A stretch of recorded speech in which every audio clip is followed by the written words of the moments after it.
வணக்கம். சாய் கிருபா தமிழ் சேனல் கௌரி ஜெயன். அதாவது நான் நேற்றுக்கிட்ட பாக்கி தான் இன்றைக்கி சொல்ல போகிறேன். ஃபஸ்ட்டு பாகம் நேற்றுக்கு போட்டுட்டேன் பாருங்கள். இது இரண்டாவது பாகம். ஓம் சாய்ராம். அதாவது நான் நேற்றுக்கு சொல்லியிருந்தேன்ல, எனக்கு ஆக்சிடெண்ட் ஆச்சு. 15 நாள் மட்டுமே வளகாப்பு, எங்கள் பொண்ணோட வளகாப்பு இருக்குது. அந்த டைமில் எனக்கு ஆக்சிடெண்ட் ஆகி எனக்கு ஒரு சைடு வராமல் ஆயிடுச்சு. எந்திரிக்கவோ நடக்கவோ உட்காரவோ ஒன்றும் முடியாமல் ஆயிடுச்சு. என்ன பண்ணுறது அப்படின்னு தெரியாமல் நான் அழுதுட்டு இருக்கேன். அதாவது 15 நாளைக்குள்ளே சீமந்தம் பண்ணி கொண்டு வரணும். டேட் ஃபிக்ஸ் பண்ணிட்டோம். என்ன பண்ணுறதுன்னு தெரியல. அதுக்கப்புறம் சாய்பாபாவை திட்டிட்டு நான் அழுதுட்டு இருந்தேன். சாய்பாபா, நீ தானே, உன்னை தானே நான் நம்பிட்டு இருந்தேன், உன்னை தானே நான் பூஜை பண்ணிகிட்டு இருந்தேன், நீ ஏன் இந்த மாதிரி பண்ணிட்ட? 15 நாள் தானே இருக்குது, நீ இந்த மாதிரி என்ன அடிவடை வச்சு, சாய்பாபா அடிவடை வைக்கலை, என்னாலும் நான் அப்படி தான் திட்டிகிட்டு இருந்தேன். சாய்பாபா ஏன் இந்த மாதிரி பண்ணிட்டீங்க அப்படின்ட்டு நான் திட்டிகிட்டு இருந்தேன். ஓகே அப்படின்ட்டு நான் தூங்கிட்டேன். நீ இந்த மாதிரி பண்ணிட்ட, உன்னை நம்பிட்டு பிரயோஜனம் இல்லை, நீ சாமியே கிடையாதுனால என்னெல்லாமோ நான் திட்டிட்டேன் சாய்பாபாவை. அப்படி தூங்கிட்டு இருக்கும்போது ஒரு அரை முழுப்பு இருக்கும்போது என்னை யாரோ தட்டுற மாதிரி இருந்துச்சு. எல்லாமே உண்மையாகும் சாய்ராம். அப்போது நான் திடீர்னு கண்ணு முழித்து பார்க்கும்போது ரூமு ஃபுல்லாக நல்ல வாசனம், ஒரு அற்புதமான வாசனம். அந்த வாசம் என்ன வாசம்னு ஒன்றும் சொல்ல தெரியல, அவ்வளவு வாசம். அதாவது துண்ணூறு, சந்தனம், பன்னீர் எல்லாமே ஜவ்வாது எல்லாமே கலந்தால் ஒரு வாசம் எப்படி இருக்குமோ அந்த போல் ஒரு வாசம் இருந்துச்சு. அப்போது நான் எங்கள் அக்கா கிட்ட கேட்டேன், அக்கா நீங்கள் இந்த நேரத்துக்கு இப்போ மத்தியானம் தானே, ஒரு 3-3:30 இருக்கும்னு நினைக்கிறேன், கரெக்டாக டைமு தெரியல, ஆனால் மத்தியானத்துக்கு மேலே அப்படிங்கிறது மட்டுமே தெரிஞ்சுது. எதுக்கு மத்தியானம் ஊதுபத்தி எல்லாம் பருத்தி வச்சுருக்கீங்க இந்நேரத்துக்கு அப்படின்னு கேட்டேன். அப்போ அக்கா சொன்னாங்க, நான் ஊதுபத்தியெல்லாம் ஒன்றும் பருத்தலை, எங்கேருந்தோ வருது அப்படின்ட்டு அவங்க சொன்னாங்க. ஓகேன்னு சொல்லி நான் ஜன்னல் வழியாக பார்க்கும்போது அங்கே கருடன் சுற்றிட்டு இருந்தது. அதாவது நான் படுத்திருக்கிறத 3வது மாடியில், அங்கே கருடன் சுற்றிட்டு இருந்துச்சு. ஊதுபத்தியெல்லாம் எங்கேயுமே இல்லை. அதுக்கப்புறம் அந்த வாசனம் எங்கே போச்சுனோ எப்படி போச்சுனோ ஒன்றும் தெரியல. அதுக்கப்புறம் ஒன்றும் வாசம் ஒன்றும் வரலை. ஓகே அப்படின்ட்டு நானும் பேசாமல் இருந்துட்டேன். மறுபடியும் நான் அந்த மருந்து டோஸ் இருக்கும் இல்லையா நமக்கு, அவ்வளோ எனக்கு காலையில் ஒரு 10 கிலோ வெயிட்டு கட்டி தூக்கி வச்சுருந்தாங்க.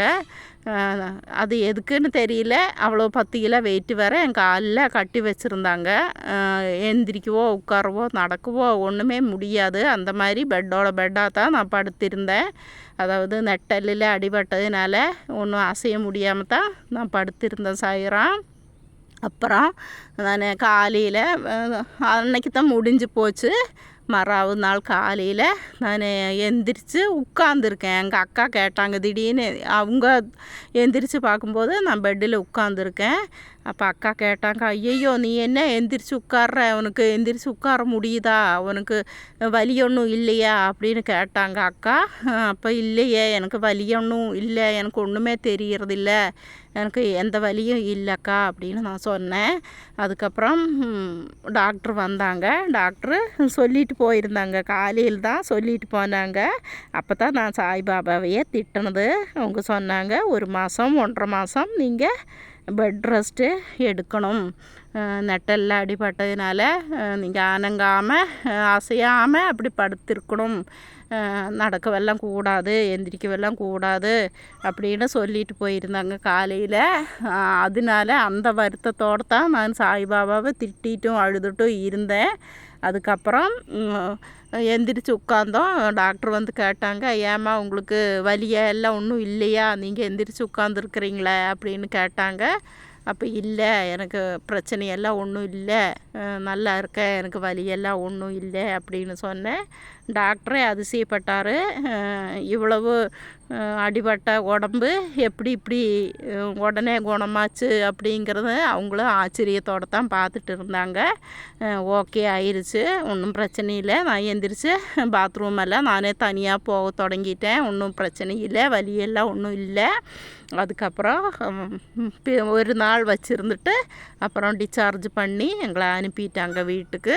அப்படி 15 நாளுக்குள்ளே எனக்கு ஆக்சிடெண்ட் ஆகி நெட்டில் அடிபட்டு எந்திரிக்க முடியாத நான் எந்திரிக்க முடிஞ்சது. அங்கே போய் மாடிப்படி ஏறி எல்லாம் சாப்பிட்டு நல்ல ஃபங்க்ஷன் எல்லாம் முடிஞ்சு வளகாப்பெல்லாம் முடித்து எங்களை அதில் கூட்டிகிட்டு வர முடிஞ்சது. நான் தான் மாடிப்படியெல்லாம் தனியாகவே ஏறி போயிட்டேன், நடந்து தான் போனேன். ஒன்றும் பிரச்சனை இல்லை. அப்படி முடிஞ்சிருத்து சாயிரம் உண்மையாகும். அதுக்கப்புறம் ஓகே 10வது மாதம் ஆயிடுச்சு. ஆனால் டாக்டர் சொல்லியிருந்தாங்க, நீங்கள் அதிகமாக வெயிட்டு தூக்கிறதோ அதிகம் நடக்கிறதோ இந்த மாதிரி ஒன்றும் குமியறது இந்த மாதிரியெல்லாம் ஒன்றும் வேண்டாம், நல்லா கவனித்து இருந்துக்குங்க அப்படின்னு சொல்லி தான் அனுப்பியிருந்தாங்க. ஓகேன்னு சொல்லிவிட்டு நாங்கள் வரவும் செய்துட்டோம். அப்படி குழந்த பிறக்கிறதுக்குள்ள டைம் ஆயிடுச்சு. அதுக்கப்புறம் டாக்டரு வந்தாங்க, ஹாஸ்பிட்டலில் அட்மிட் பண்ணி எல்லாம் குழந்த பிறக்கிற டைம் ஆகிட்டு இருக்குது. அப்போ வந்து சொன்னாங்க, குழந்த பிக் பேபியாக இருக்குது, குழந்தையெல்லாம் பிறக்க கஷ்டமாக இருக்கும், நீங்கள் சிசேரியன் பண்ணிடலாம், அதுதான் நல்லது. இல்லாமல் இது பிக் பேபி ஆனதுனால சுகப்பிரசவம் ஆகிறதுக்கு சாதிதே இல்லை அப்படின்னு சொல்லிட்டு போயிட்டாங்க. அப்போ எனக்கு என்ன பண்ணுறது தெரியாது. டாக்டர் வேறு சொல்லியிருக்காங்க, அதிகமாக குழந்த சிசேரியன் ஆகும்போது நம்ம கஷ்டமாக இருக்குமல்ல, அம்மாவையும் பார்த்துக்கணும் குழந்தையும் பார்த்துக்கணும், கஷ்டமாக இருக்குமல்லோ. அப்போவும் நான் வேண்டிக்கிட்டேன், சாய்பாபா சிசேரியன் வேணும் சொல்கிறாங்க, என்ன பண்ணுறது, நான் என்னால் முடியுமா அப்படின்னெல்லாம் நான் அப்பவும் வேண்டிகிட்டு இருந்தேன். அப்படி ஓகே சரி சிசேரியன் பண்ணுறதா இருந்தாலும் ஆகட்டும், 1 hour பார்க்கலாம் அப்படின்ட்டு டாக்டர் சொல்லிட்டு போயிட்டாங்க. ஓகேன்னு நாங்கள் சொல்லிட்டோம், சிசேரியன் பண்ணுறது பிரச்சனை இல்லை, பண்ணிடலாம் அப்படின்னு ஓகேன்னு சொல்லிட்டோம். அதுக்கப்புறம் 1 hour ஆயிடுச்சு. மறுபடியும் டாக்டர் வந்தாங்க, பிரச்சனையெல்லாம் ஒன்றும் இல்லையம்மா, நீங்கள் உங்களுக்கு பொண்ணுக்கு சுகப்பிரசவம் ஆகும், ஒன்றும் பயந்துக்காதீங்க, பிரசவமாகவும் இன்னும் கொஞ்சம் நேரம் இருங்க, 1/2 hour குழந்த பிறந்துடும் அப்படின்னு சொல்லிவிட்டு அவங்க போயிட்டாங்க. அதுக்கப்புறம் அதே போல் 1/2 hour கழிஞ்சதும் சுகப்பிரசவம் ஆச்சு, ஒன்றும் பிரச்சனை இல்லை, குழந்த பிறந்துருச்சு. சாயிரா அப்பவும் சாய்பாபா காப்பாற்றினார். மயில் கத்துது, பக்கத்தில் தான் இருந்து நான் தோப்பில் பேசுகிறதுனால மயில் கத்துற சவுண்டு உங்களுக்கு கேட்கும், மன்னிக்கவும். அதுக்கப்புறம் குழந்த பிறந்துருச்சு, வீட்டுக்கு வந்துட்டோம். அது அப்படி முடிஞ்சு போச்சு முதல் பொண்ணோட இது. அப்புறம் நிறைய இருக்குது, அதெல்லாம் நம்ம சொல்லிகிட்டு இருக்க முடியாது இல்லைங்களா. சின்ன சின்ன விஷயங்கள்லாம் நிறைய பாபா அற்புதம் பண்ணியிருக்காங்க, அதெல்லாம் சொல்லிகிட்டு இருக்க முடியாது. மறுபடி 2வது பொண்ணோட மேரேஜும் நாங்கள் ரெடி ஆகிட்டோம். 2வது பொண்ணுக்கும் மேரேஜ் அலையன்ஸ் பார்த்தோம், எல்லாம் மேரேஜும் முடிஞ்சிருச்சு. மேரேஜ் முடிஞ்சு ஒரு 19-20 அந்த டைமில் 2020 குழந்த பிறந்தது. 2019 இது வளகாப்பு நடக்குது. அதாவது வளகாப்பு நடக்கும்போது வளகாப்பெல்லாம் நடந்துருச்சு. நாங்கள் சென்னையில் கேரளாவிலேருந்து சென்னைக்காக கல்யாணம் பண்ணி கொடுத்துருக்கிறது. சென்னையில் போய் தான் வளகாப்பு பண்ணிவிட்டு வர்றோம். நைட்டு 10 மணிக்கு ட்ரெயின். அதுக்கு முன்னாடி எங்கள் பெரிய பாப்பாவும் சீமந்தம் பண்ணுற அந்த பாப்பாவும் அவங்களோட ஜுவல்ஸ் எல்லாம் கழட்டி என்னோடய பேக்கில் வச்சுருந்தாங்க. அம்மா நீங்கள் பாதுகாப்பாக பார்த்துக்குங்க, ட்ரெயினில் போகும்போது நகையெல்லாம் போட்டுட்டு போகக்கூடாது, அதனால் நீங்கள் பத்திரமா பார்த்துக்குங்க அப்படின்ட்டு 2 பேருமே எல்லாம் கழட்டி என்னோடய பாக்ஸில் போட்டு எனக்கு என்னோடய பேக்கில் வச்சு கொடுத்துட்டாங்க. ஓகேன்ட்டு நானும் வாங்கிட்டு வந்துட்டோம். அங்கே வந்து ரயில்வே ஸ்டேஷன் வரைக்கும் என்னோடய தோளில் பேக் இருந்தது எனக்கு ஞாபகம் இருக்குது, நல்லாவே ஞாபகம் இருக்குது. அதுக்கப்புறம் ரயில்வே ஸ்டேஷனில் கூட்டமாக இருக்கும் இல்லையா, அப்போ லக்கேஜுக்கெல்லாம் நிறைய இருக்கும் இல்லையா, இப்போ எல்லா லக்கேஜும் சேர்த்து நம்ம வண்டியில் கொடுத்து விடுவோம் இல்லையா, தள்ளு வண்டியில், அதே போல் எல்லாரோட லக்கேஜும் நிறைய பேர் இருப்பாங்களே நம்ம கூட்டிகிட்டு போனவங்கெல்லாம்.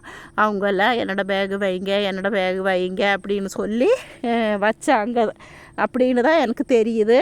எல்லாருமே வச்சுருக்கும்போது நானும் என்னை அறியாமல் நான் என்னோடய தோளில் இருக்கிற ஜுவல்ஸ் பேகும் அதோடு சேர்த்து கொடுத்தனும் அப்படிங்கிறது எனக்கு ஞாபகம் கிடையாது.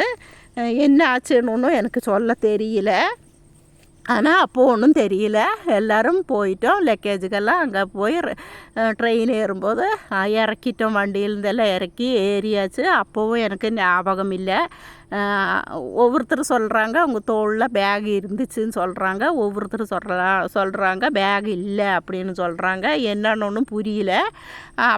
அது முடிஞ்ச ட்ரெயினும் ஏறிட்டோம். ட்ரெயின் ஏறின பிறகு தான் நான் என் தோளில் பேகு பார்க்குறேன். அதுக்கப்புறம் தான் அவங்க சொல்கிறாங்க பேக் உங்கள் தோளில் இருந்துச்சுன்னு ஒவ்வொருத்தர் சொல்கிறாங்க இல்லை ரயில்வே ஸ்டேஷன்லேயே காணல அப்படின்னு ஒவ்வொருத்தர் அப்போ தான் சொல்கிறாங்க.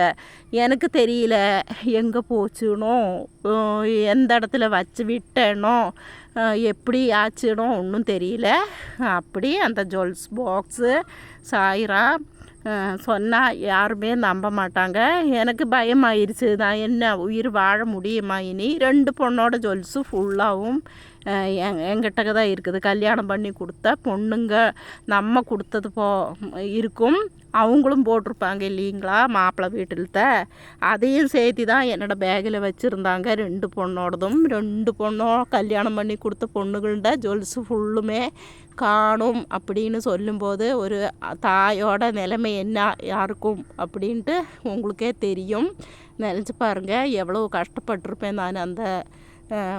அந்த நேரத்தில் எவ்வளோ கஷ்டம் இருக்கும். இப்போவும் நினச்சேன்னா எனக்கு நடுங்க தான் செய்யும். எனக்கு ட்ரெயினில்தே குதிச்சிடலாமா அப்படிங்கிற ஒரு நினப்பு வந்துருச்சு. நான் எப்படி உயிர் வாழறது இனி? ஜுவல்ஸு போயிடுச்சு, அது வேறு பிரச்சனை. இனி ஒரு பொண்ணு கல்யாணம் பண்ணுறதுக்கு இருக்குது. 2 பொண்ணு கல்யாணம் பண்ணி கொடுத்த பொண்ணுங்கள்ட ஜுவல்ஸு ஃபுல்லுமே காணும். என்ன பண்ண முடியும்? நான் என்ன செய்ய முடியும்? அதுவும் மாப்பிள்ளை வீட்டிலேருந்து போட்ட ஜுவல்ஸும் காணும் அப்படின்னு சொல்லும்போது எனக்கு என்ன செய்யறதுன்னு ஒன்றும் தெரியல சாயிரா. அதுக்கப்புறம் நான் அப்பவும் அழுதுட்டு இருந்தேன். சாய்பாபாவை நினச்சி அழுதுட்டு இருந்தேன். நான் என்ன பண்ணுறது? ட்ரெயினிலேருந்து குதிக்கலாமான்னு கூட தோணி போயிடுச்சு. அதுக்கப்புறம் எப்படி காப்பாற்றிப்பட்டதுன்னு அடுத்தது.